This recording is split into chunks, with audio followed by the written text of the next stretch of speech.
Nós vamos conversar agora com o advogado e perito especialista em crimes eletrônicos, Dr. José Milagre. Dr. Milagre, vamos começar falando sobre a criatividade das pessoas que cometem as invasões de sistema. Cada vez mais eles arrumam uma forma diferente de atacar um computador. Fica difícil se proteger assim, não é, doutor? Juliana, a gente costuma dizer que em crimes informáticos, em segurança da informação, não existe patch de segurança que resista à ignorância humana, né? Então, por mais que usuários sejam orientados em campanhas ostensivas para instalações de antivírus, firewall, anti-spyware, é sempre a curiosidade, é sempre aquela vulnerabilidade principal que nós constatamos hoje. Então, nós podemos dizer que hoje as técnicas que exploram essa curiosidade do cidadão, elas ainda preponderam como uma das principais técnicas no país, né?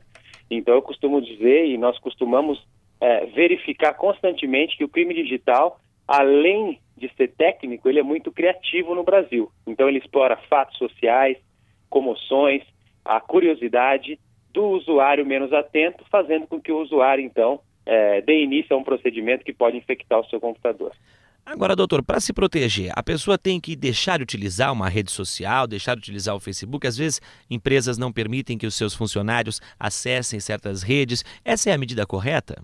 Na verdade, a conscientização ela não pressupõe a restrição, né? E esse é outro equívoco que nós verificamos tanto no âmbito pessoal como no âmbito corporativo, né?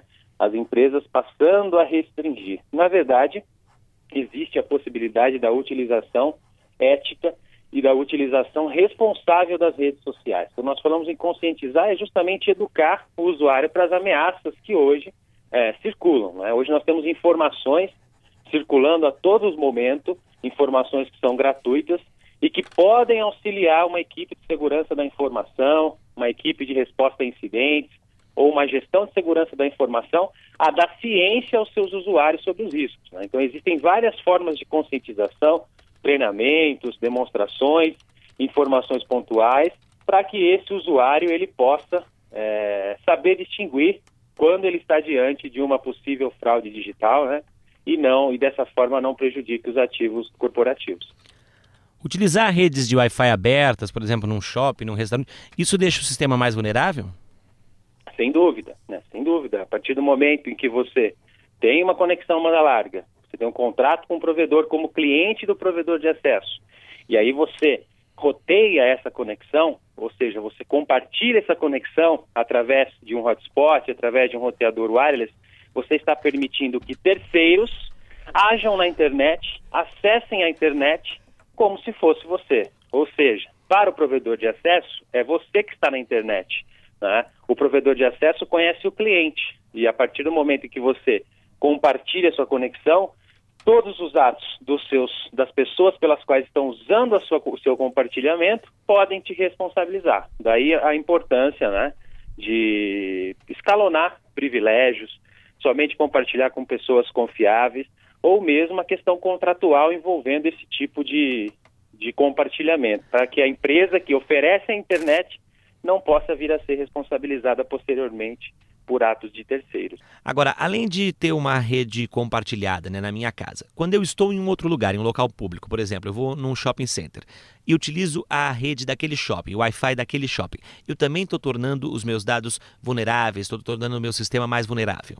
Do mesmo modo, aquele que utiliza as redes compartilhadas também está absolutamente vulnerável. Quando você utiliza uma rede wireless ou uma rede cabeada que seja, ou uma rede compartilhada, oferecida por alguém, você não conhece qual é o nível de segurança, qual a criptografia empregada, né? Você não sabe se alguém está esnifando o seu conteúdo. Outra pessoa pode estar nesse mesmo segmento, esnifando, ou seja, capturando todos os pacotes que saem do seu computador ou que entram para o seu computador.